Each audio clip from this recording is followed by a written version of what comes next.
Today is January 12th, 1996, and I'm talking with Bill Baer, Jr. at his home in Bend, Oregon. We're talking about his experiences with the Shevlin-Hixon Company of Bend, Oregon. This is tape number 13 of the Shevlin-Hixon Oral History Project. My name is Ron Gregory, and the tape belongs to me. I'd like to begin this interview, Bill, by asking when and where you were born. Well, I was born in Bend, Oregon, 1934. In those days, my folks lived in camp, but in those days when a woman was ready to give birth, well, they'd move into town here and stay for a couple of weeks until she gave birth. So I was born in Bend and then returned back to camp. Okay. What were your parents' names? Can you tell me about them, what their names and their occupations were? My dad's name was Bill Baer. Most everybody knows him by Bill Baer. Anybody who ever lived in Bend since about 70 back knows Bill Baer. My mother was Alice Giebel, and they both were from Frazee, Minnesota. And my mother's side of the family, she came from a farming community where all the Germans or squareheads moved when they came from Europe. And my dad's father ran the bank, and he ran the general store in Frazee, Minnesota. Owned it, managed it, and from there he did a great deal of banking for Shevlin-Hixon. And then my father came out of home from World War I, 1919, and Jack Meister told my dad that he had a job for him out in the lumber camp if he wanted to come out west. Well, it wasn't anything for my dad to do back east back in Minnesota since the sawmill moved. So he came out west and went in the lumber camp worked the chain gang, whatever it means by taking a chain and going a survey crew, by taking the chain up over the butte and back down. That's what he did, and then he was moved up to timekeeper and personnel manager of the camp, what they call, I guess, at those days, the bull of the camp. He was the only one that had electricity, is what they tell me, at that time. Later on, when I visited the camp when I was old enough, I can remember going out and seeing my uncle, which my dad brought my mother's relatives out west to get a job. That was when Depression hit, right around the 30s, early 30s.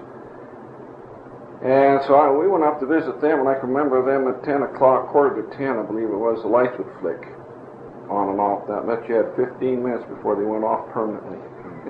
I recall that part.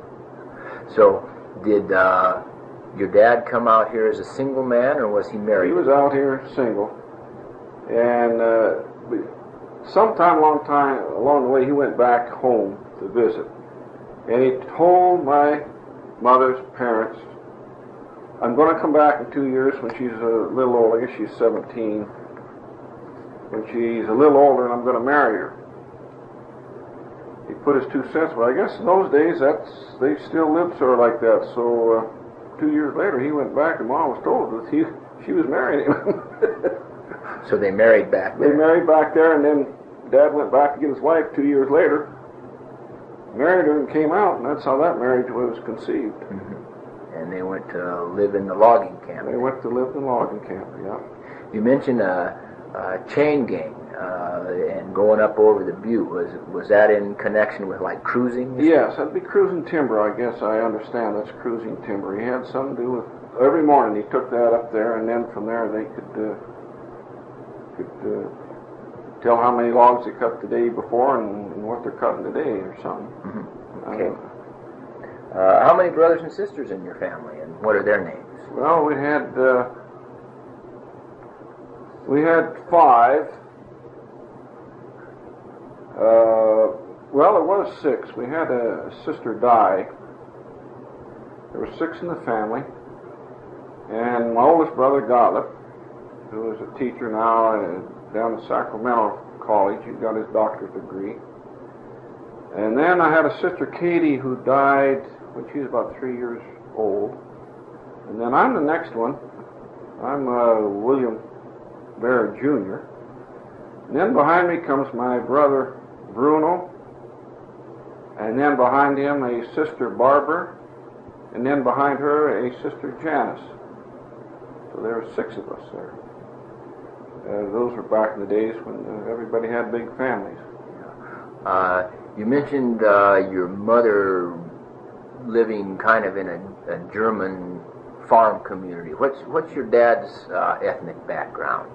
He's German. Both his parents were German. My mother came from a German father and German mother and a French father. But they lived in the community of Frazee, not in Frazee. They lived on a big farm outside of Frazee. But they were both Catholics, and he met her at a Catholic social or church social or something when he went back there.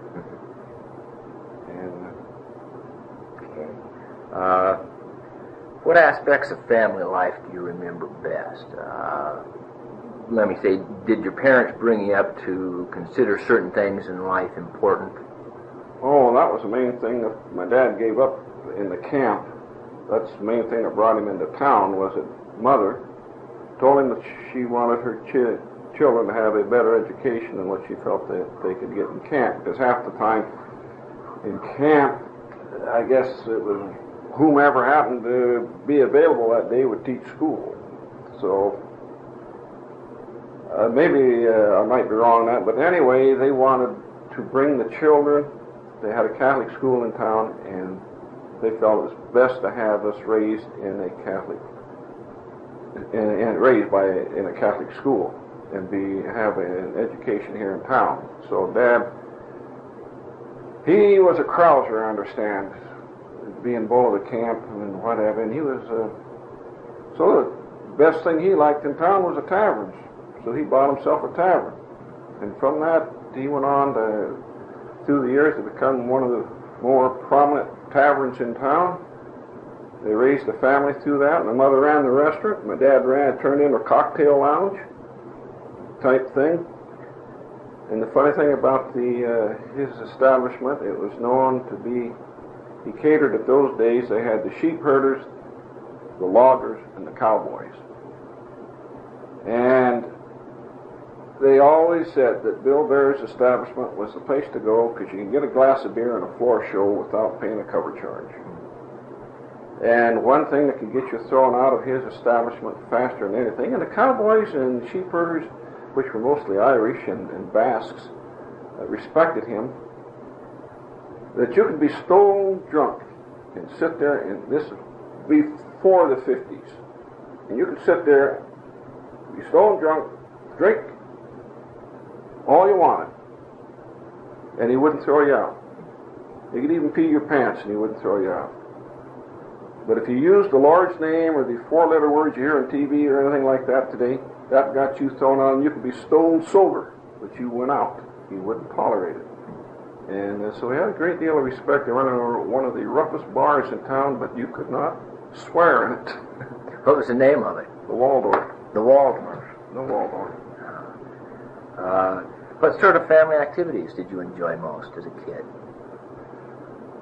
Well, back in those days, we didn't have Boy Scouts. Well, we did, but there was just one group of Boy Scouts in town, I believe, in those days. And most of the kids didn't belong to them.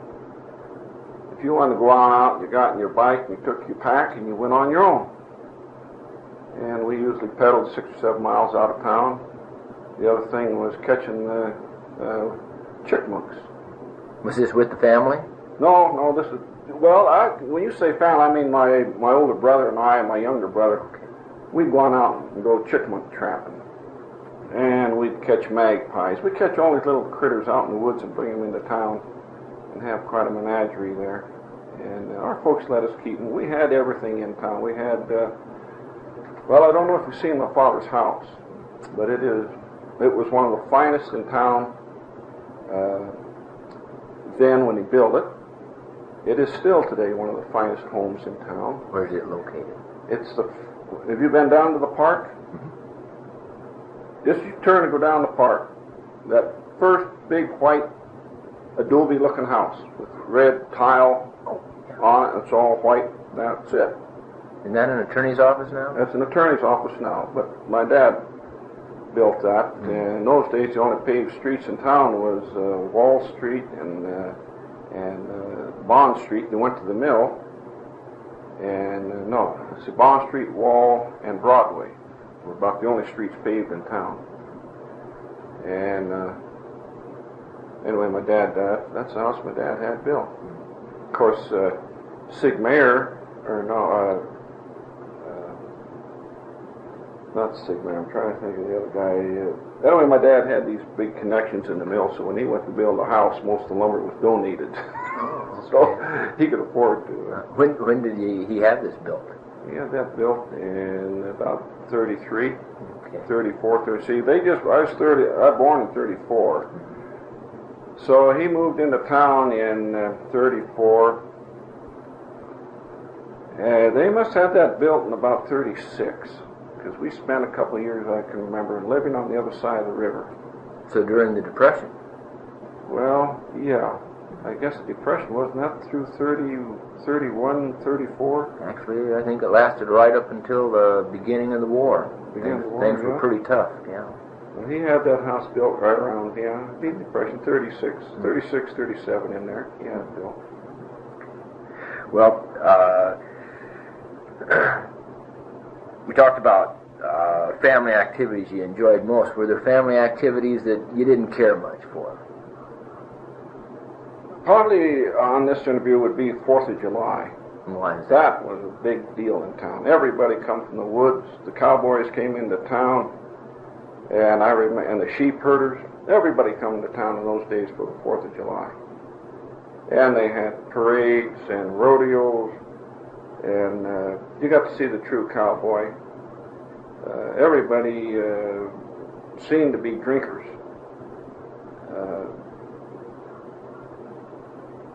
And then early was the water pageant, which was a big thing through the years, and they phased out. They were losing money on it. My dad, because they were losing money on it, he was an old diehard. He liked it, and he put it on himself. Put the bill for 2 years in a row. And finally he said he couldn't put it on anymore and tried to get the city to come back, but it died. But my dad did everything to keep from letting it die. Now, this was something that you didn't enjoy as a kid? Oh, yeah. Oh, you did? I enjoyed all of these things. I enjoyed those 4th of Julys. You dressed up for 4th of July like you got new shirts and a big cowboy hat, and the folks would buy you all these little things. Then you had cap pistols, and you had those firecrackers, and you got to watch the people they go down the park and have three-legged races, and people today don't know how to celebrate the 4th of July. It's just a lost art. I have seen pictures, I don't remember it, but when Shevlin-Hixon would have a picnic on the 4th of July, it was like a 3-4 day event. They didn't just celebrate one day. The train would go on up to Benham Falls, and the only way there was on the train. So everybody get on these flatbeds, sit, and the train would take you up here to Benham Falls, which is about 12 miles out of town. The train load of watermelons, have a big celebration of their watermelons and races, and I can still remember guys falling drunk. I don't know, I just remember drunks all the time. And they'd come back to town, and then the next day you go down and see what they call the pet parade, which they still have today. But it's gotten so bad that they don't even have a band. Back in those days they had a band, they had a grown-up team drill people that would march, and everybody bring their horses, and they called it pet parade. Everybody brought their favorite animal and got in the parade. And there is awards and ice cream and everything for the kids at the end of the parade. They have a long drawn-out parade today, but forget it, it's no parade. They don't even have a band in it anymore. The city had their own, the sawmill had their own, had their own bands. The sawmill had their own band, had their own drill team. women march around, which came from the war years in the 40s. You know, I'm familiar with that with Shevlin-Hixon, but I don't know that I've ever come across any information that says that Brooks Scanlon had anything like that. Did Brooks Scanlon have a band or these picnics or anything? I would assume they did, but I don't recall if they did. You know, I've never seen anything in the papers or anything. I do know that Brooks Scanlon, after Shevlin-Hixon had left, sponsored a basketball team, and they took what they thought were possibly the better ball players in town, and we would play. I was on the team, and we'd go around. We'd play the Elks Club in Burns, the Air Force Base in Burns, and we traveled around the country playing different teams.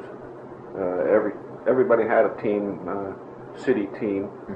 What they were a bunch of old diehards from the jocks from high school. You graduate from high school, so you still got to participate in a local town team, and Brooks Scanlon sponsored the team, and they furnished us the rigs to travel in.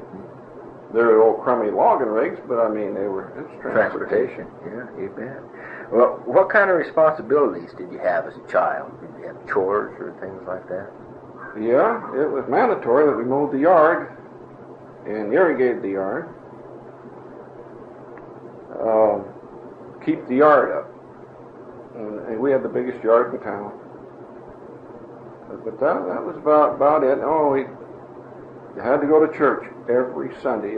Even if we were going to go deer hunting, Dad take us out Friday night camping, and we'd go deer hunting Saturday. We'd come back into town and go to church, and then turn around and go back out deer hunting. So your mother and father were pretty devout then? Yeah. Yeah. Oh, yeah. Okay. Did you have a way of earning pocket money as a kid? No. Okay. All right, but you couldn't say.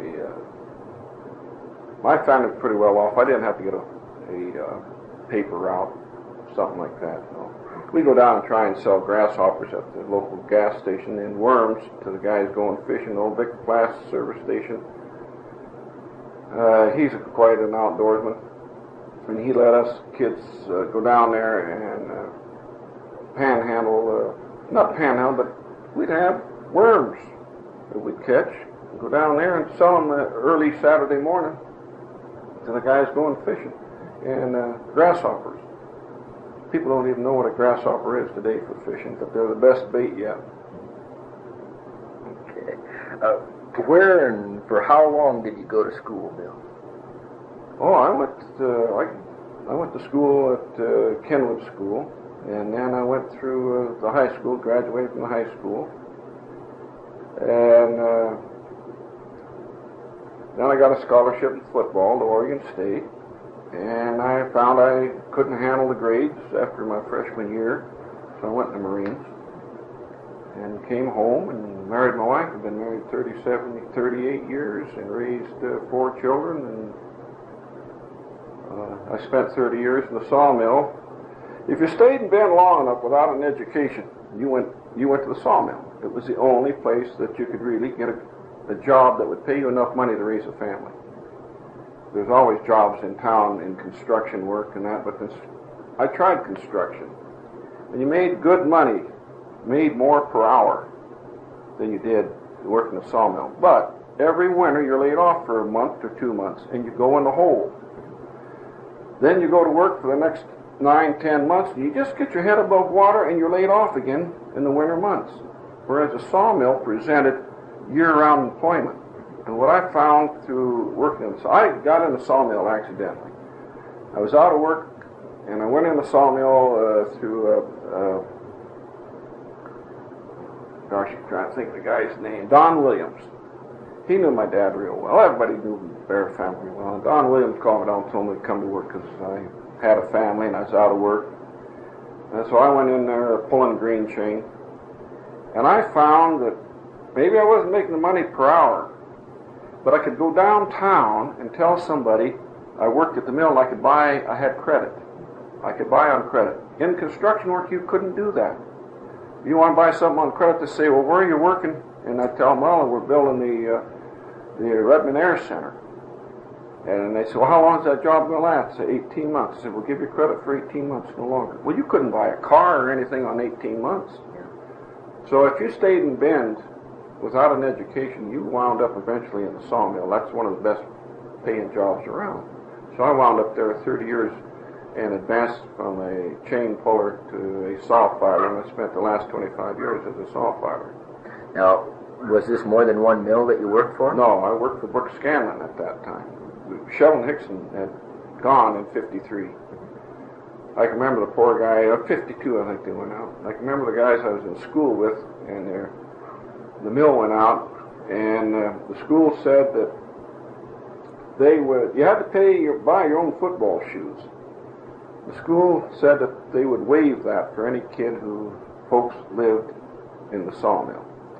I guess the Kiwanis Club downtown came up with the money. For any kid who wanted to play football, they would buy your shoes for you.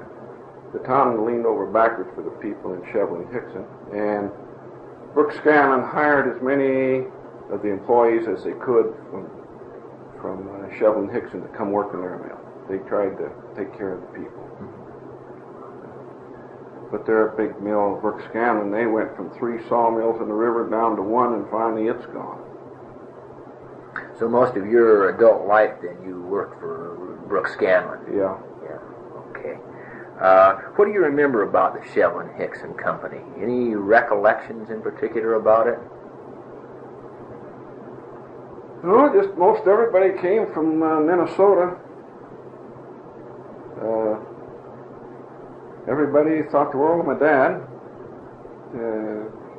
You didn't give him any guff. I'm relaying this from what I've been told. You didn't give him any guff in camp.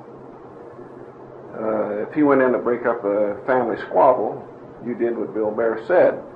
If you gave him any crap, you were fired, and that meant you lost your home because you lived in a company house. And you had like a couple days to get out of your house. So you had a lot of power. He had a lot of power in camp, and people respected him when he left. And I don't know what else to say. For Shevlin-Hixon. Was he like a camp superintendent? Was that part of his responsibility? Yes, he was a superintendent. He ran the general store, and he kept time. He kept everybody's time, and he paid everybody. He was their paymaster. Who was Stanley Linton? Do you recall? Well, I know the name. I would assume he was Stanley Linton. I don't know. He, I think, worked between the mill and my dad. Okay. I think he might have been over my dad, something like that. Did you know any of the people that worked and lived in the logging camps in Shevlin-Hixon? Well, just to name Bob, you've already talked to all of them that I can recall. Okay. They had an incident that behind the camp was about just behind Aubrey Galvesta Butte there. That would be like 3 miles out of town. Every Friday night, on payday Friday, there wasn't much going in town. If they didn't have anything going in town, they had a big poker game. And big money, I guess, in those days. Where was this? In camp, on payday, weekend. They'd have a big poker game. And one night it got robbed. And 3 fellas come in there and held them up at gunpoint and took all the money. Some of the guys threw the billfolds on the floor. 1 or 2 guys did and stepped on their billfolds and said they didn't have any money.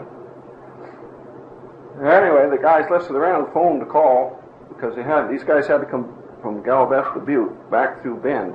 And there was only 3 roads out of Bend. One going to Redmond, Burns, and that road, and then going south to Klamath Falls. So they got on the phone. Well, those guys had cut the phone lines before they pulled the robbery. Well, they'd gotten out of town, but the old sheriff, Claude, I think was his name, he went after them, and he found out that they were headed south that time of night. This rig came into town and went south. So he was on them, chased them in his old Model T. And there was a steep grade at the time. The road going into Klamath Falls was up on the hills, and it dropped down quite fast. And those guys that robbed the bank rolled their rig. They didn't make it, and they killed them. And so Claude, they feel, got them. But the mysterious thing was no money was ever found on them, but they wouldn't stop, or they were driving that fast to keep away from Claude catching them, but they never found the money. So they questioned whether Claude got the bandits, or the bandits either hid the money. Well, then if they hid the money, why were they still going? A lot of guys didn't trust Claude. They think he kept it. He got the money and kept the money. How about that? When the company first started, and you may have answered this in part for me already, but when the company first started, where did the ranks, the workers, for the camp workers come from? Were they hired around here locally? Yeah, a good many of them came from Frazee, Minnesota. Then we had this influx of people who came out west when they opened up the Fort Rock area. And there was a good many little towns out in Fort Rock. And had all this luscious land, but nobody knew anything about the climate. And there wasn't enough rain to grow anything out there. And they didn't have people tried to dig wells out there, and some guys would get a good well, and a couple of people died digging wells.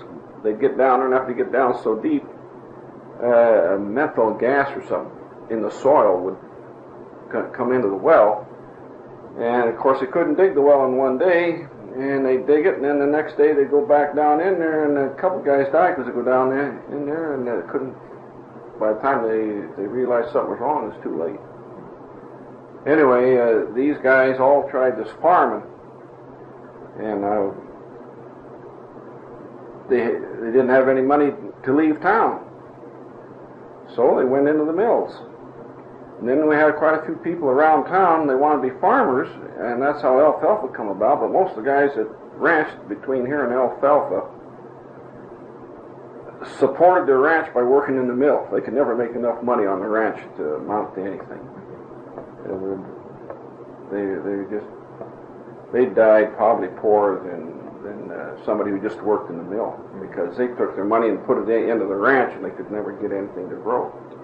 So it seems like then that a good many of the people who worked for the company came with the company in a way out from Minnesota, and that some of the people who homesteaded in the Fort Rock Valley, right, when times got tough there, then they migrated up out of the valley into the logging camps and whatnot.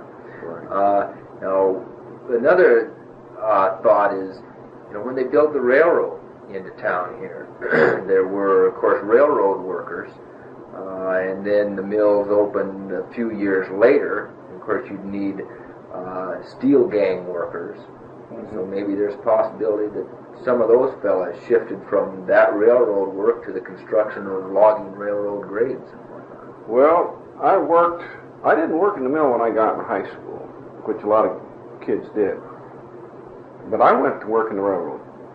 My dad knew the railroad crews, so I got out there, and that was bigger money than the mills paid. And another nice thing about the railroad, they didn't have night shifts on the railroad. It was a daytime job. And I met fellows who quit the mill to work in the railroad because it was just, they had a better retirement plan, and they earned a little bit more money. And I do remember that they were logging by, because I worked on the railroad, I remember that even Brooks Scanlon logged with trains. And so that's how they logged with trains. And then they switched over to trucks. And today you can walk out into the woods deer hunting, and you'll be in the pine forest in a thicket looking for deer, and you'll come across railroad ties and railroad spikes, and you would think for a moment that you're in a civilization where no human had walked before. That you got this part of the world to yourself, and then you come across some relic from the railroad days with a railroad tie laying there in front of you, and you can see them laid out, and the trees have grown up through them and everything, and you realize that you're just a babe. You're not blazing a trail anywhere. It's already been blazed before you were there. Do you think many people know about that? That these woods used to be filled full of logging railroads? No, especially your modern-day self-proclaimed environmentalists know very little about this. You could take them out there. They got one of Harvey Olson's showing this barrel ring, or the steel ring off of a wooden wheel, or wagon wheel, and you couldn't get it off the tree. The tree was 80 feet tall, 14 inches around in the middle, and that was the only way that ring could be there, was this tree grew up around that ring. And I found an old Model T out there, the same thing, couldn't do anything with it. And there was probably a 10-inch lodgepole growing right out of where the engine was. And that lodgepole was probably 60 feet in the air. And that old Model T coupe was sitting there with that. That'd been something to take a picture of that. But these people today don't realize, they think when they go in the woods that the woods are always like that. They weren't.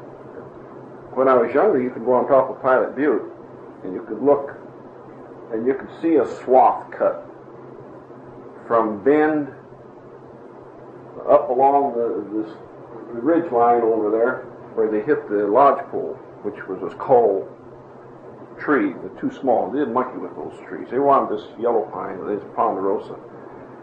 And you could see that swath there, and you could look as far out the desert and see the swath where they'd hit the desert. They just cut a big swath from Pilot Butte south. And you could see nothing but manzanita in its place.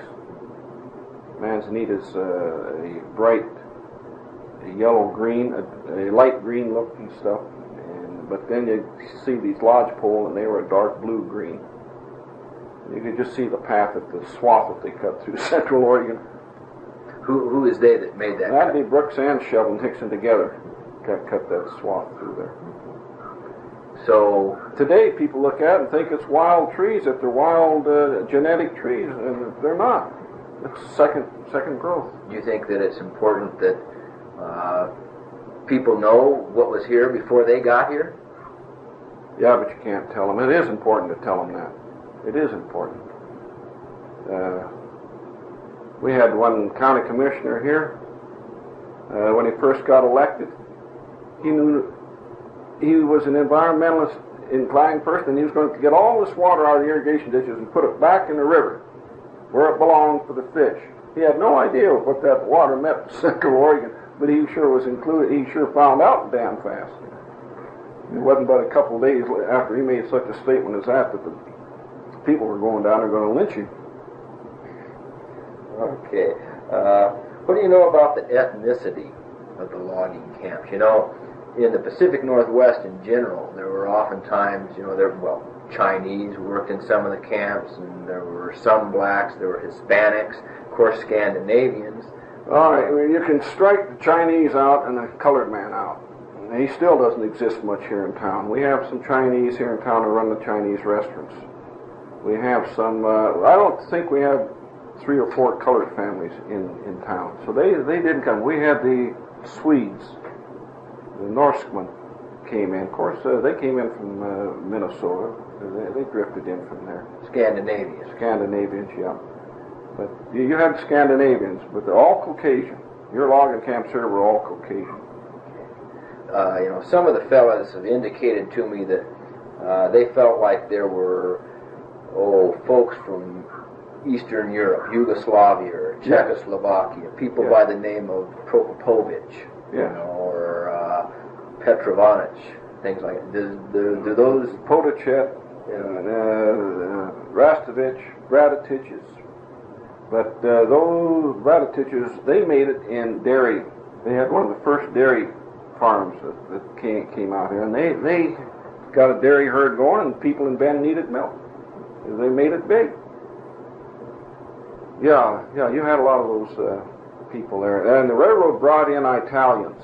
Oh, they did. The Great Northern people seem to be guys. The old-timers that I met on the railroad were Andanoff, Hagopian, who was they're fighting in his country today. They came from that ethnic group there. That was your Italian group of people came from the railroads. Okay. Podachet, Tony Posadale, and those people came from Romania, Italy, and in that part of the world. Okay, so it sounds like outside of Italy that the country's kind of in the Balkans. Yes, right. Like say Yugoslavia or Czechoslovakia, or maybe even Bosnia, Montenegro. Of course, countries that no longer exist now. Okay. We have quite a few people buried out in that cemetery who they're buried in the Catholic plot, but they were Greek Orthodox, which is so close to being Catholic that the Catholic Church would allow them to be buried in our cemetery, and our church would bury them. Well, most of those people went to the Catholic Church, but they weren't active in it, but because they were Greek Orthodox. Mm-hmm. Yeah, and that's typical of, I think, the Balkan states and Eastern Europe, especially.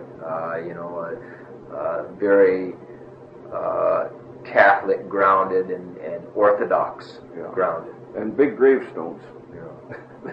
They always had to have big gravestones.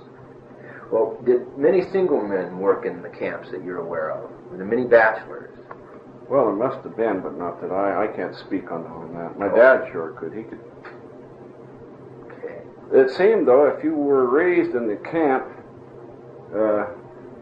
you were always guaranteed a job in camp. Petersons, my goodness, there must be a half dozen or a dozen Petersons in the Pine area still living there, but they all came with Shevlin-Hixon. Out from Minnesota? I don't know how they came about. They're the Swede, the Scandinavian group again.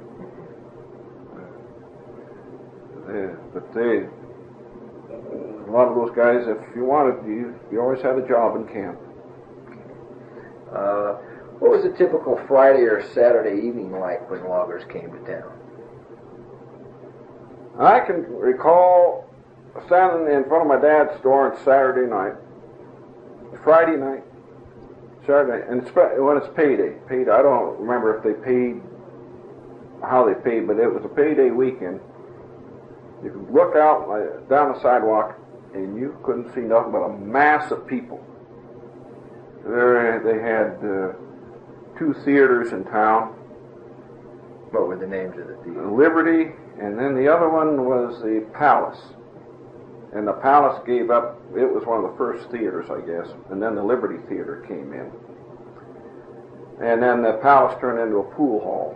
They went from there. Palace was a theater that had live entertainment. And then about the time when the movies came, then movie projectors, then the Liberty Theater was built. But on those payday weekends, there was, let's see, there must have been on Bond Street alone. Now, there wasn't any tavern. There was only one tavern on Wall Street. That was for the merchants who ran the stores, visited that tavern. You got over in Spit Street, what most people call Spit Street, because all the Swedes and loggers chewed tobacco. What was Spit Street? What's it? And that's Bond Street. Bond was Spit Street. And it was Spit Street. And women did not walk in that street. They were as safe as anywhere, but it was just, they would be walking and stepping on cigar butts and spit and everything. And there was, I'm trying to count the taverns as I can recall, there was 1, 2, my dad had a tavern on each side of his establishment. And there was 3 of them right there in a row. And so there was 3 and 4 and 5 and 6 and 7 and 8 and 9 and 10. I can think of 10 taverns on that one street. And that's what the people did. The radio station went off the air at 5 o'clock. That's where the working loggers, the single men, or even maybe men with families, after work or payday, they'd go down there and socialize and have some drinks. And I understand that's how Trailways Bus Company got started. Was Hoover had a flatbed truck, and he was working the sawmill, and he would haul the fellows back and forth from the woods into town. And I have to understand the logging camps they were just on the other side of the river from the city of Bend. I mean, Bend now, we got Drake Park along there. Aubrey Butte had to be logged. Then they logged Galveston. Those logging camps are only like a half a mile from camp, and then they started moving out. Now, were those Shevlin camps out there? Yeah, those weren't Brooks, were they? No, Brooks's camps, I don't know where Brooks were, but Shevlin got the west side of the river, the Deschutes River, and Brooks Scanlon got the east side of the river. And then Brooks Scanlon fudged and got down around Sisters. And they were buying up timber land all around, and Brooks Scanlon, like I say, there's a lot more timber east of the river than it was west of the river, because then you ran into the Cascade Mountains, which is fir trees. Yeah. And when you go out in the desert, and they still got trees out in the desert, and they went from there clear down to Fort Rock, down to Silver Lake, logging, and that's where Brooks Scanlon got. That's why Shevlin-Hixon had to pull it up.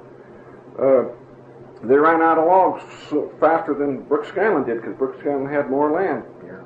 So Shevlin-Hixon folded up Brooks Scanlon State. I'm going to shut this down. So we're talking about Spitz Street, okay?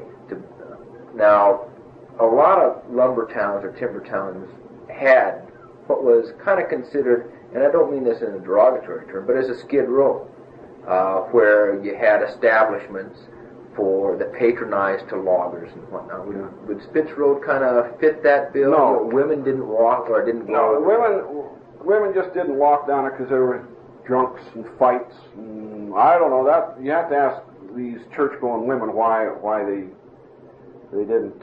Was it a tough street? It was just a tough street. There were fights and stuff. A lot of guys. It was more or less the cowboys that wanted to fight, not the loggers. But the Skid Row part of Bend was Greenwood. Okay. And that was from up by the courthouse, from there to the railroad tracks was a couple whorehouses. And any respectable guy wouldn't be seen walking on that street during during dark hours. You stayed away from that area. That's where you got your moonshine and your women. Mm-hmm. And then when my dad became my dad was a county commissioner, city commissioner, when he came into town. He's quite active, civil-minded. And when he became city manager, being Catholic and what have you, he ran the whorehouses out of town. And they haven't come back since that day. And they're still keeping them out. My dad, when he hit town, one of the first things he did, the Ku Klux Klan was moving in from Medford, from southern Oregon. And my dad, being a logger, a guy, back in those days, the cars all looked alike. And the guy was shopping, and he jumped in his Model A Ford, and here he had a leather briefcase. Well, where in the hell did it come from? So he tried to fit his key in the ignition, and it wouldn't fit. It wasn't his car. But he'd already looked at his briefcase, and he had the minutes to the Klan's meeting. So he took the briefcase, located his real car, his own car, and then went up and gave it to my dad, because he knew my dad was a big fella in the Knights of Columbus, and he gave them to my dad. And from that, my dad blackmailed all those guys whose names were on that list, and told them, if you don't get out of town, we'll publish this, and I've got it here, prove it. So he ran the Ku Klux Klan out of town. He put the whorehouse out of town. My dad did a great deal and never got credit for what he did for the community of Bend. He put on a water pageant the last 2 years trying to keep it going when the rest of the city gave up on it. When he became county commissioner, and we had a guy by the name of Sawyer, and they got a park named after Sawyer today. He was such a nice, upstanding guy. Sawyer ran the Bulletin. He was district judge, and he ran a title company. So he was in a very important position. When my dad got to be county commissioner, he found that he was doing some crooked crap. That's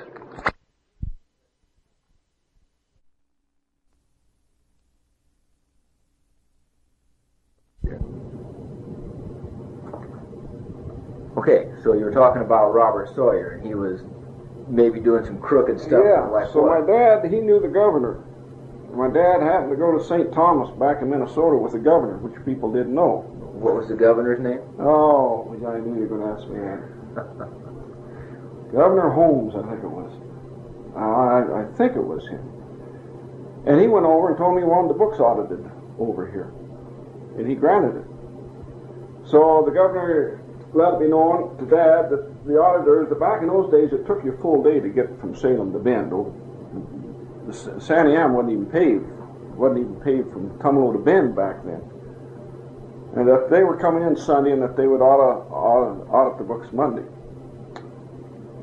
Saturday, I don't remember whether it was Friday night or Saturday night, the county courthouse burned down. And, of course, who knows? My dad went in there, and the only thing he could say, there isn't a filing cabinet in a drawer. Why did all the drawers get knocked out, putting the fire out? How did they all get out? But that was the end of that. He couldn't prove anything on Sawyer. And Sawyer and Dad hated one another through all the years until old Sawyer got to be real old. And I about fell over one day. He came over from the law office, from this place there, and started buying cigars in my dad's store. And he traded with me. He didn't drink my dad's store, but he'd always come in there about every other day and buy 3-4 cigars. And I don't know what the meaning was behind that, because my dad and him were staunch enemies till the day both of them went to the day my dad went to the grave. I don't know about Sawyer, but that's Sawyer was kind of considered a pillar of the community, wasn't he? Yeah. He seemed he owned Pilot Butte. When my dad was county commissioner, he stopped him from taking cinders off that butte to gravel the roads, the streets. He was environmentally inclined in some ways. He said this butte it's a great landmark, but if we keep taking cinders off it, it's going to disappear. So he stopped the county from taking cinders off the butte. Yeah. And of course, owning the local newspaper, you're kind of the mouthpiece of the community too. Oh yes, anything that us kids did in school, our names were always spelt wrong. He wouldn't give the Bears a break in any way, shape, or form until I got to be when I got to be about a sophomore in high school. They started spelling my name right, and I played sports, and I was pretty good at football. But it took me until about my junior year, sophomore year, that you ever saw the Bear's name spelled correctly in the Bend Bulletin. Well, I've looked at some of Robert Sawyer's correspondence over at the University of Oregon, and he seemed to be in communication with just about everybody, including the head turtles back in Minneapolis and St. Paul with the Brooks Scanlon, Shevlin-Hixon Company, Senator McNary, and he was obviously when you're a district judge and you run the paper and you run a title company here in town, you know what's going on everywhere. Yeah. Okay. Well, back to the common everyday guy out on the road. If I were a single man working in a log camp outside of Bend, where would I go to meet women when I came to town? You go to church, okay, or the whorehouses. They came and went. Like there'd be almost 3, and then something would happen, and then they'd be down to 1, and boy, finally my dad put them out. He had to get the city manager and the chief of police all fired, but he got that done in order to get to the whorehouse. And the only way he got them fired was that they were collecting the tax off of these houses, but they couldn't find it out on the city books. They didn't know if the money was going into the city fund or being pocketed on the side. But those women were paying taxes to the city in order to operate. And the chief of police was running cattle in the Shevlin-Hixon Shevlin Park. They call it Shevlin Park today. Shevlin-Hixon gave that to the city, but the chief of police was running cattle in there. You going up there to have a picnic, you had cow shit to step over all over the place. Were these his cattle? Yeah, they were his cattle. Any women of ill repute ever taken out to the camps or anything? No. That you're aware of? Okay. When logging camp families came to town, what kind of places did they patronize, if you can recall? Well, There was a Downing Hotel or something on Wall Street that before we came in, Dad would make reservations a week or 10 days ahead of time, and we'd stay in that. Upstairs, it's turned into a dress shop now with some something upstairs, dentist office or something up there. But that was a little hotel, didn't have much up there. And then Pilot Butte finally came in, and that was the big thing. And not only east of the mountains, Pilot Butte was really some hotel. Did people come in from the camps and dine there? Or No, most of them. Or was it pretty rough? All right, well, no, but you're after. The people stayed in Pioneer Park. That was a camp area. You come in with your wagons. Some people still didn't have cars back in those days. And that was tent camp down there. And that's where you crossed the river. There wasn't a bridge across the river, and that's one of the first places that they crossed the river, and there was a big campsite there where everybody, that's where you camped. Mm-hmm. And that was acceptable? Yeah, that was acceptable. You were close to town. And then some people stayed at the apple orchards. Well, that's quite a ways out for a horse and buggy to get back and forth to town. But they stayed at the apple orchards also. But between the apple orchards, from there, that stretch of the river, from there up to Pioneer Park is where the people came in, and they all had their own tents and pitched their tents and stuff there. Or they stayed in town in somebody that you knew. Now, Hoover's had a house on Broadway, which you understand was the main place to stay for the big wheels. Who are the Hoovers? Well, he and Bill Nescan started Trailways Bus Company. Okay. And Hoover had something to do with, I don't know, with the mills. But today you go by his house, it would be on Congress Street today. It's on Congress Street, but it looks like a big southern mansion. But that's where the people who were the big wheels come to check up on the mills and see. They'd stay at the Hoover home, triple-story building. Like I said, it looks. If you want to see something, take a picture of it. It's on Congress Street. You won't have any problem seeing it when you go by it beyond a little hill, but you can see it's from the southern plantation type looking place. And this is where the people would come and stay, the big wheels. What about the Pilot Butte Inn? It was a pretty I don't substantial. recall when it was built. It was built in the 20s, and it was built by Anson Brooks. Oh. Brooks Scanlon. Okay. And of course it was big to do, and it was, of course you knew where it was. We didn't stay there. We stayed in that other little hotel I mentioned. I can recall I slept in a drawer. They pull out a drawer out of the big bureau. I got to sleep there, and then my younger sisters, they got to sleep there. It seemed like us kids wanted to sleep in that drawer, or in those drawers. They're like a bunk bed. You pull them out. Yeah, it's cozy. Yeah. Okay. Well, what was the Hippodrome? That's where they had Saturday night dances. That little lady in there, she could tell you about the Hippodrome. Her folks came from, they were farmers, but her husband ran the Columbia Food Market. And that side of town, on the other side of the river, was where all the sawmill people lived.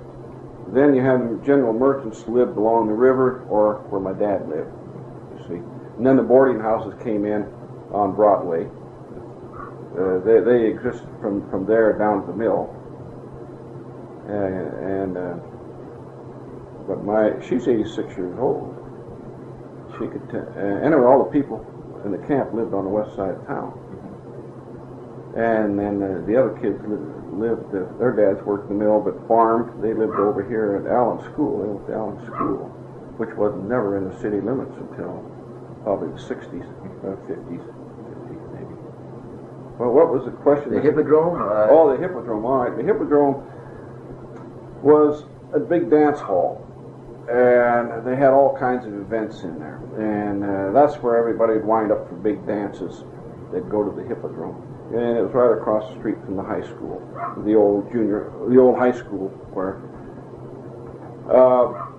this building that they got now, the old gymnasium that they're trying to make into a historical youth center right now. They're trying to raise money to rejuvenate it, Renovate it or whatever. But it was kitty corner from there, and they had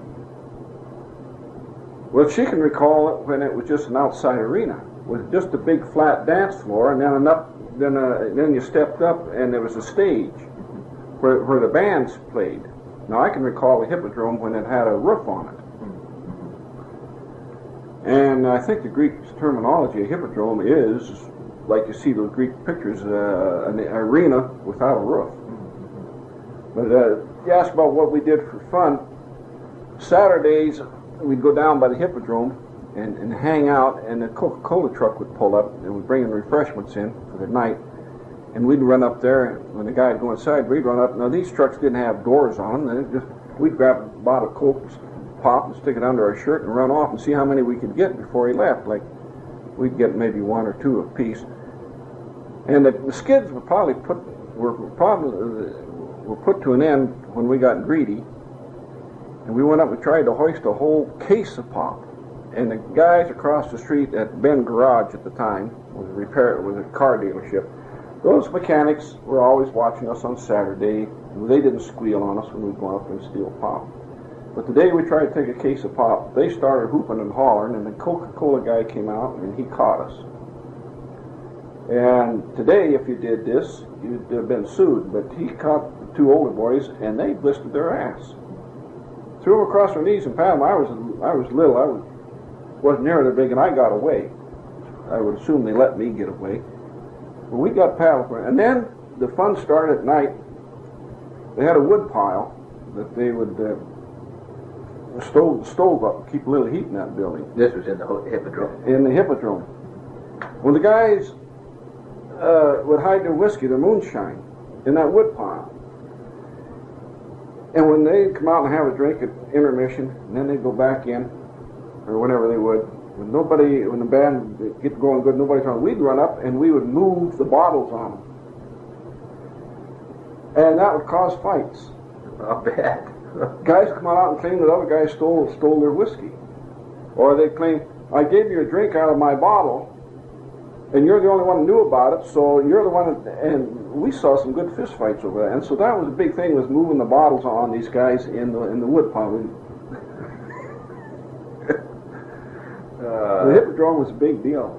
Sounds like something I'd have done.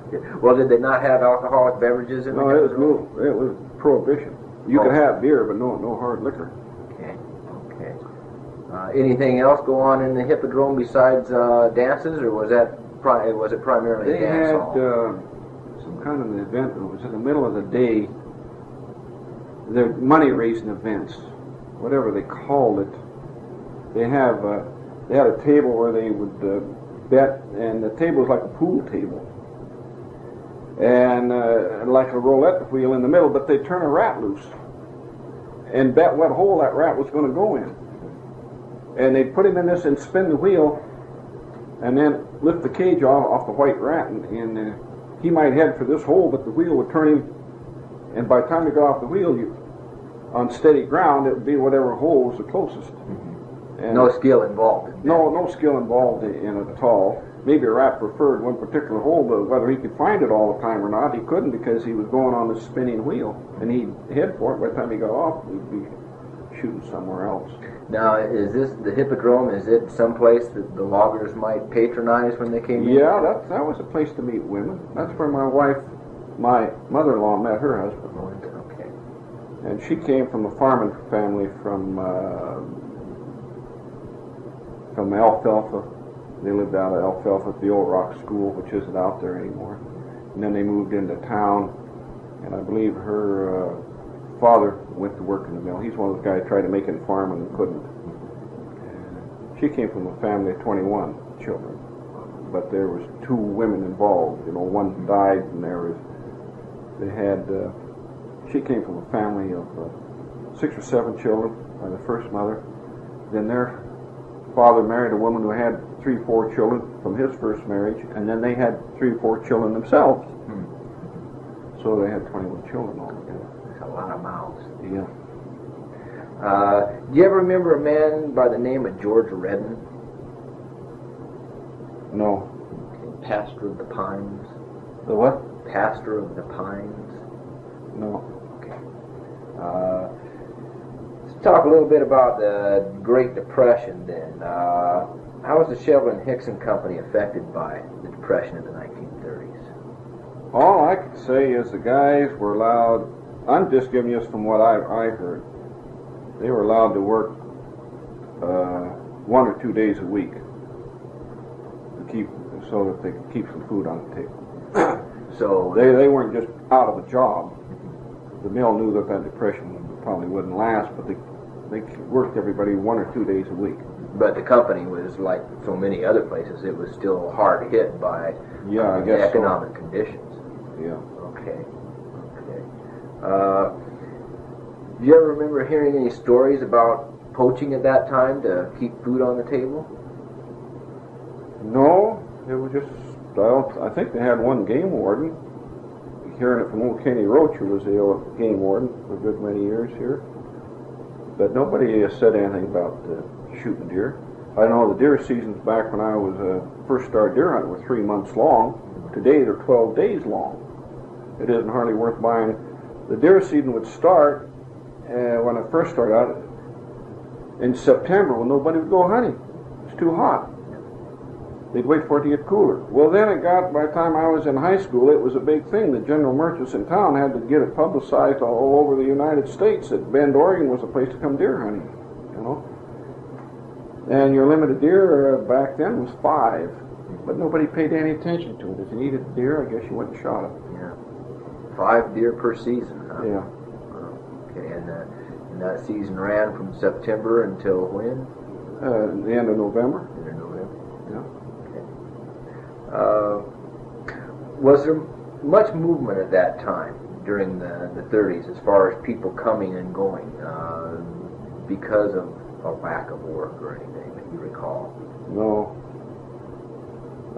When there was the sawmill, and then the big money came in World War II when Camp Abbott was built, and there was construction work going on all over the country for these air bases. This was during the war. During the war, they had a big meeting down here with the government, and they asked, my dad was on the county commission at the time, or city commission, and he tried to get the city of Bend to get the airport.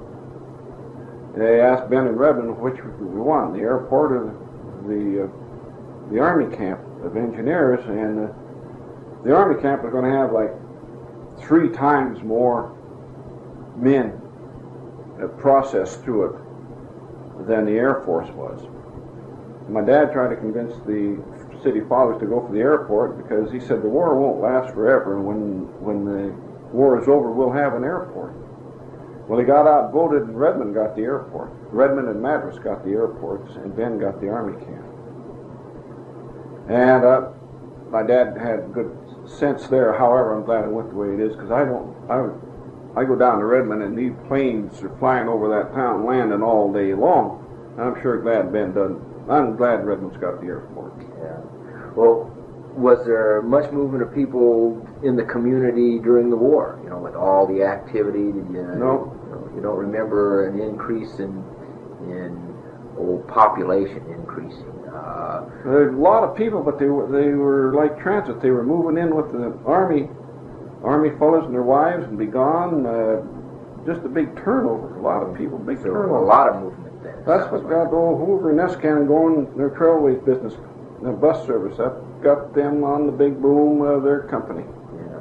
Well, what about the lumber companies? You know, I mean, at that time, again, kind of throughout the Pacific Northwest, a lot of people were looking at lucrative jobs over in the war industries and shipyards and Boeing. You ever hear anything about the timber companies? A few of them went over there for the big money, but came back after the war. Yeah. Okay. So Shevlin-Hixon didn't have you don't think had a whole lot of trouble maintaining a workforce during that time as kind of an essential war industry? No. Okay. They didn't need unions back then. They took care of you as a family. They had their big picnics, Shevlin-Hixon picnic, and that's when they'd load you on the train and take you up to Benham Falls. Another time when they would do that. Those companies were really oriented in helping the community. Today, They had, when I was on the board with the union at Brooks Scanlon, they had an educational fund for any member who had whoever was a top student, who was a mill worker, who wanted to get an education, they'd give 1 4-year scholarship a year. And, well, they'd have 4 kids at a time going through there. And it was $1,600. Well, the union would put up half the money, and the company put up half the money for the scholarship. Well, as soon as Brooks Scanlon sold out, Diamond, who bought it, did away with it. Said, we can't afford this. No, it was DAW. Diamond bought it, and then DAW bought it from Diamond, and as soon as they came in, they said, we can't afford this. And they dumped the scholarship thing. They didn't contribute anything to the community. Back in those days, Shevlin-Hixon gave a great deal to the community. They took care of the people. Everything centered around the sawmill. If the sawmill wanted something, they got it. If the sawmill farted or told you to count a cadence, you asked, told you to jump, you'd ask how high. But they took care of their people. Today they don't. Yeah. Or they didn't. Well, when did you first hear about the company selling? I was in high school. I was 52, and man, it was.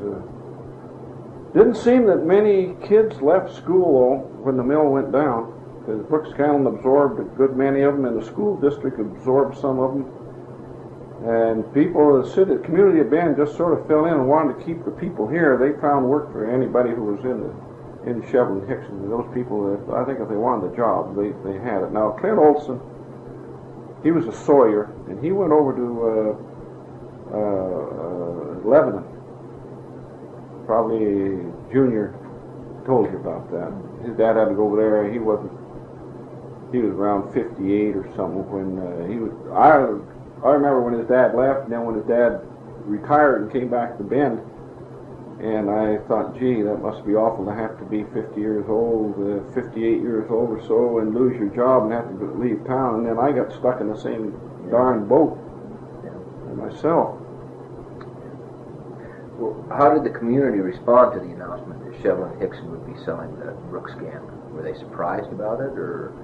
No, they were really hurt. You had those people who couldn't see it coming. Yeah. My dad could see it coming.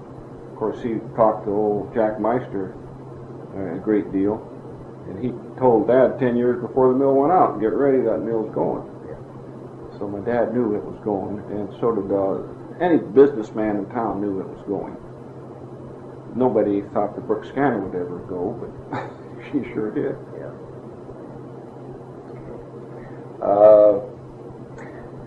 Little interesting thing here. You ever remember anything about the hobo jungles?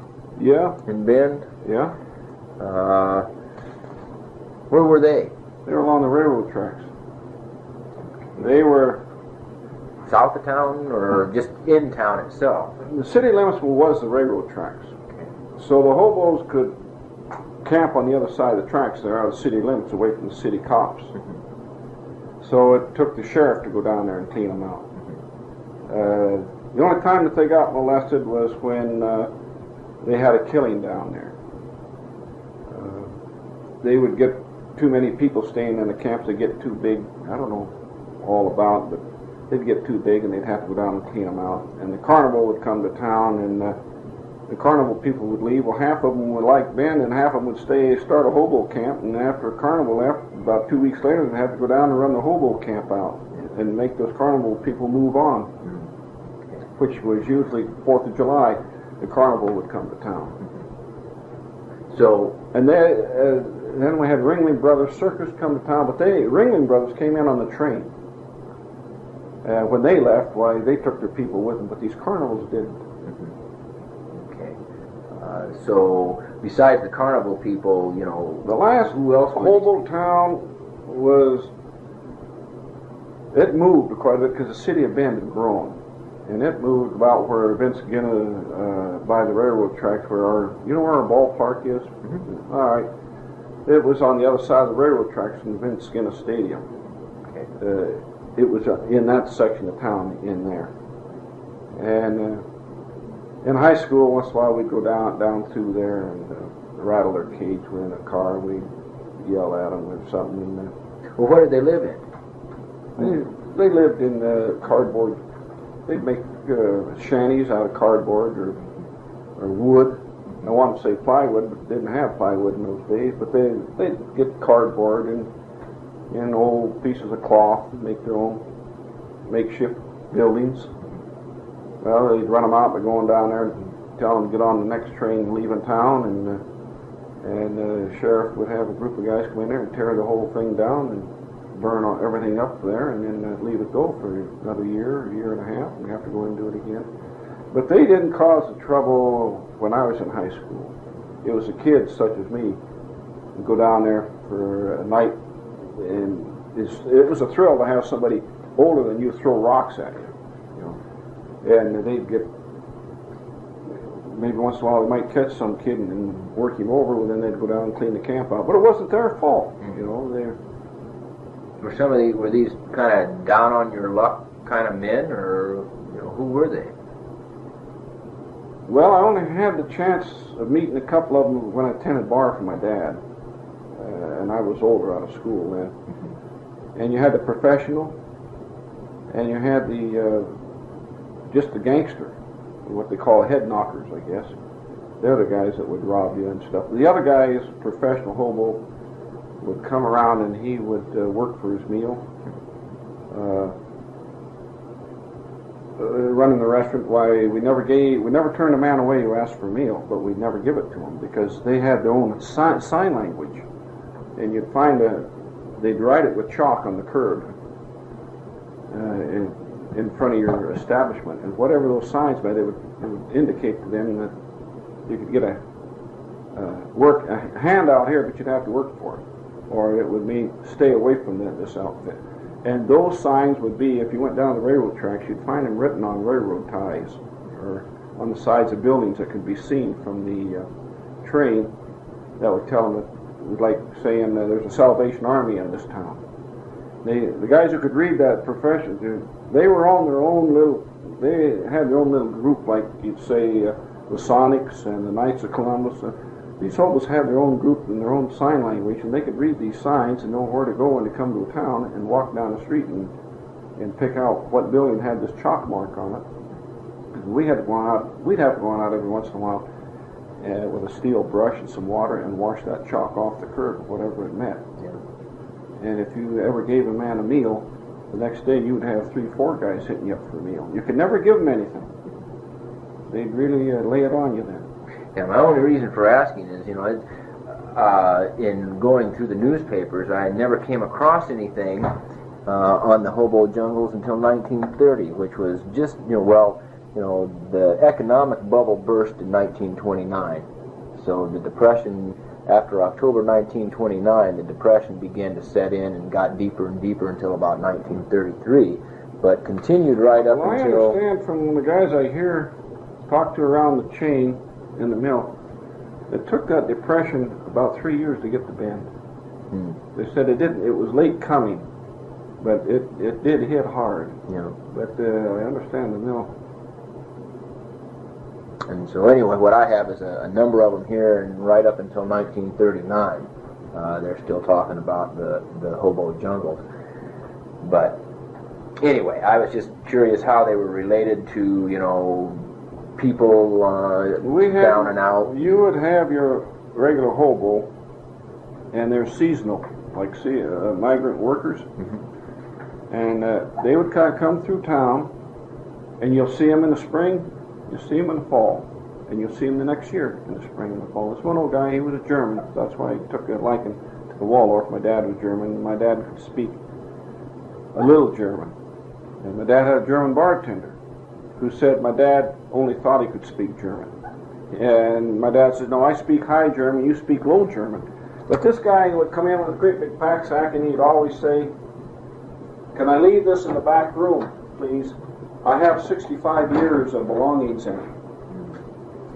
65 years of savings is what he'd say I have in it. And we'd always let him leave his pack in the back, and he'd only stay a day or two just to get washed up, something to eat, and then he's gone. But he came through twice a year. And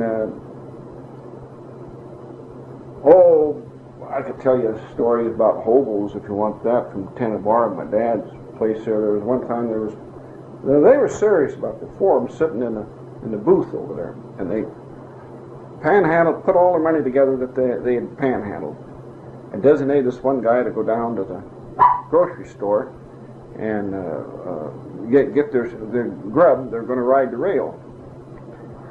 Boy, he stinks. Come on, Lloyd, get out. And so he came back and he had like a loaf of bread and a big roll of salami and 3 gallons of wine, or 2 gallons of wine, and set it down there. And he was handing out the change that was left from what he had. One of the guys in the booth looked at it and jumped up and said, "Jesus Christ, what do you want to do? Eat all the time?" All I had was a loaf of bread and a roll of bologna and 2 gallons of wine. They were mad because he didn't buy more booze. About that. Well, that just about takes care of all my questions, Bill. Do you have any other recollections that come to mind that you might like to share that I haven't asked about? No. I don't know if I'd ask her. You want to talk to my mother-in-law who's 86 years old or not? She'd probably pass on that. She ran her and her husband ran the store that dealt with the mill workers, and they all lived around her dad's store, or her husband's store. They catered to all those people. Was the store here in town? Oh yeah, it was on Columbia Street. Oh, okay. Yeah. And like I said, all of the mill workers lived on the west side of the river. They didn't have paved roads over there. Right. And the paved roads, as I recall, were Wall Street, Bond Street, and Broadway. And then the riverside got paved down along the river over to Galvesta Bridge, and that was the end of it. Mm-hmm. The rest of town didn't have paved streets. But they catered to the mill workers, right? Yeah. That's what you're saying. Okay. Yeah, and what I'm working on, as much as anything, has to do with the logging camps. And I'm bringing very little of the mill into it. You'd think that, that should be included, but for this master's thesis. One incident, I don't know, Harold Peterson died. It's funny that the people in Lapine didn't steer you towards the Petersons. Maybe they pretty well died out there, but Harold Peterson was only 14 years old. My mother was washing clothes.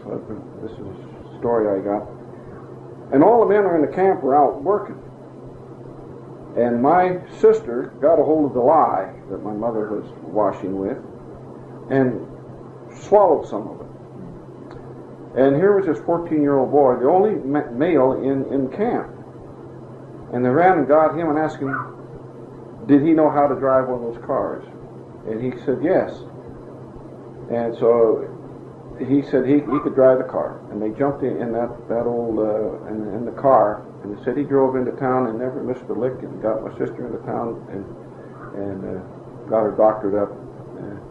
But he was a hero at camp for a good many years thereafter. 14 years. He made the local paper, hero of camp, brings a girl in. Harold Peterson. Harold Peterson. Yeah, he's dead now. He died. But then there was Ed Peterson and Paul Peterson. Paul Peterson was a timber faller, and they had to keep other men away from him. Why is that? He'd work him to death. And he'd fall a tree by himself. And he could fall more trees than... they'd limit him on how many trees he could fall, because he could fall more trees than anybody. And he prided himself on that.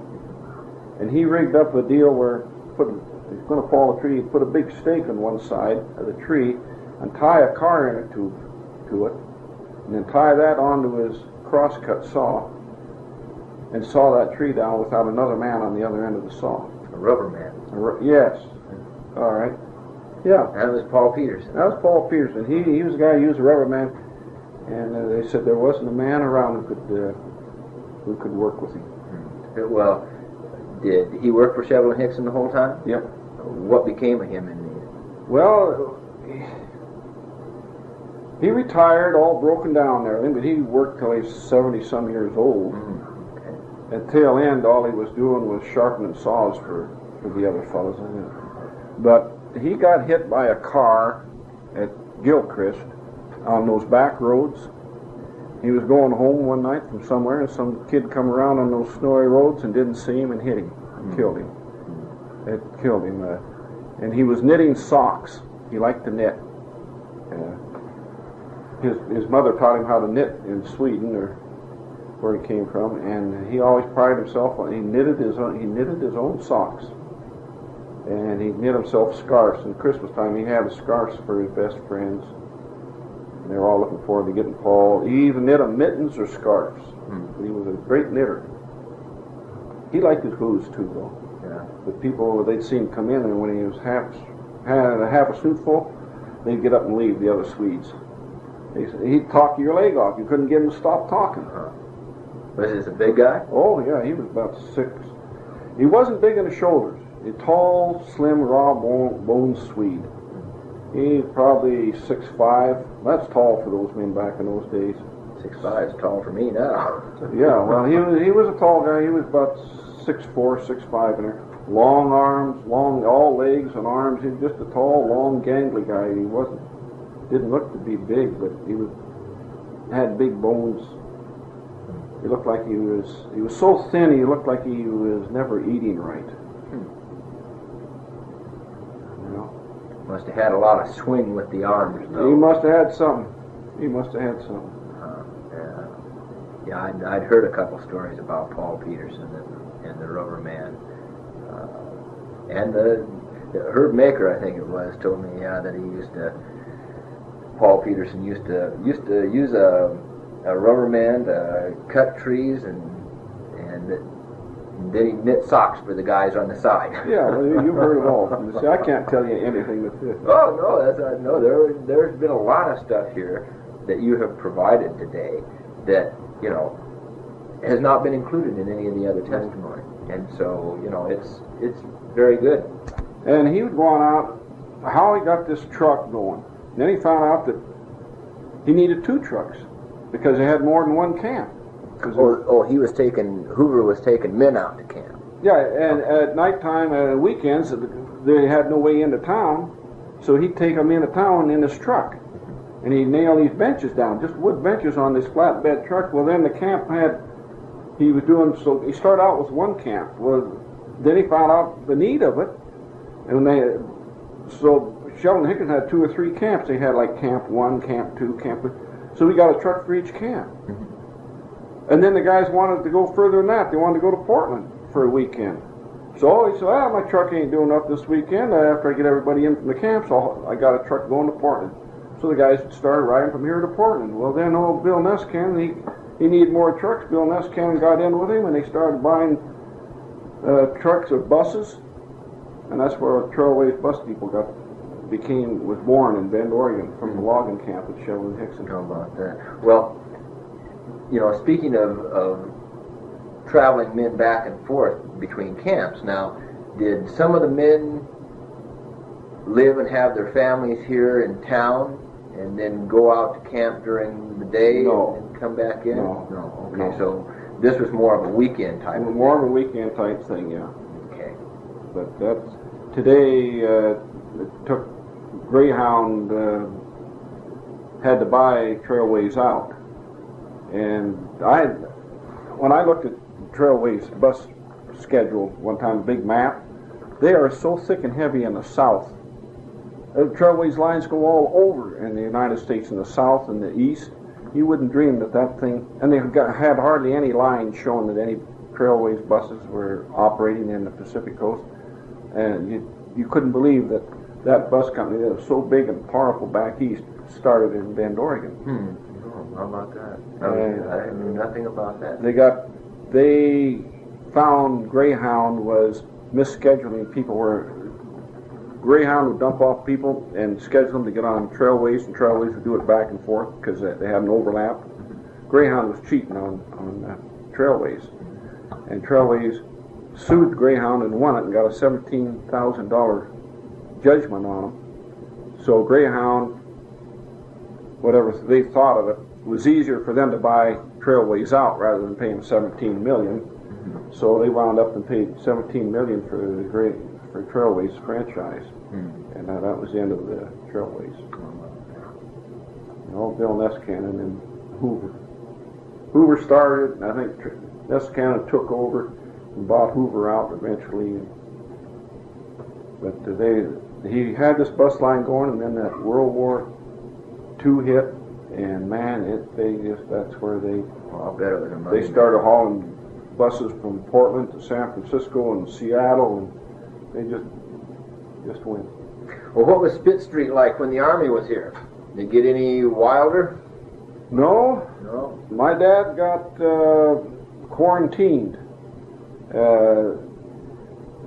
Some color guys came into the store, and some of the white guys said, "No, this is a white bar only."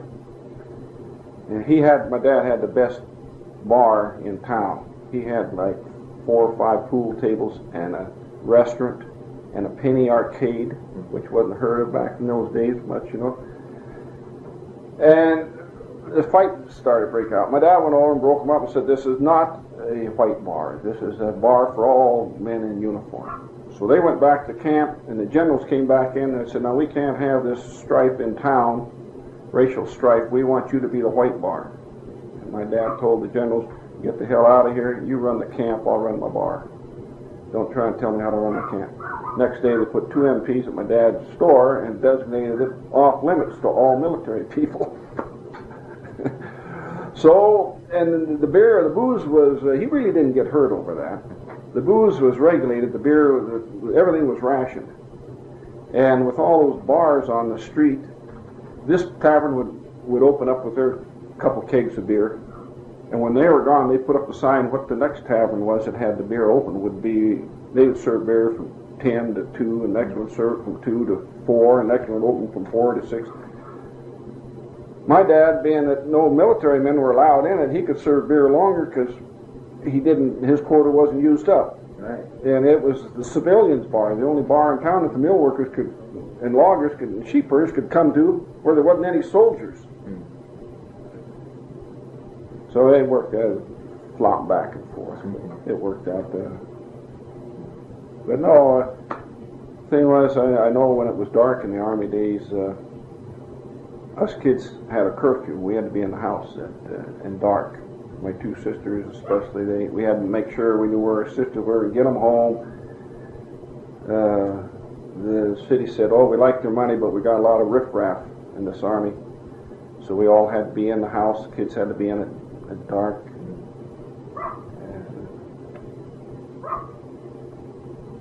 Well, I think we've...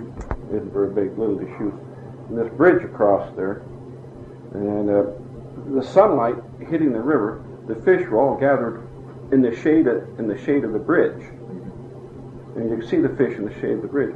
There was a knothole in the bridge like this.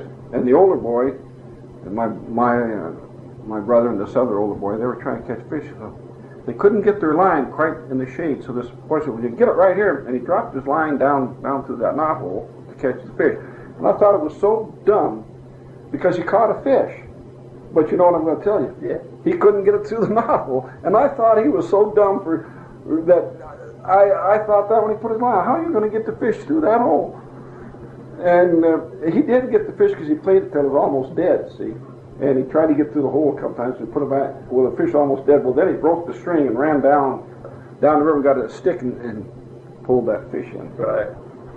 I thought, gee whiz, that's dumb. Those older boys didn't know any better than that.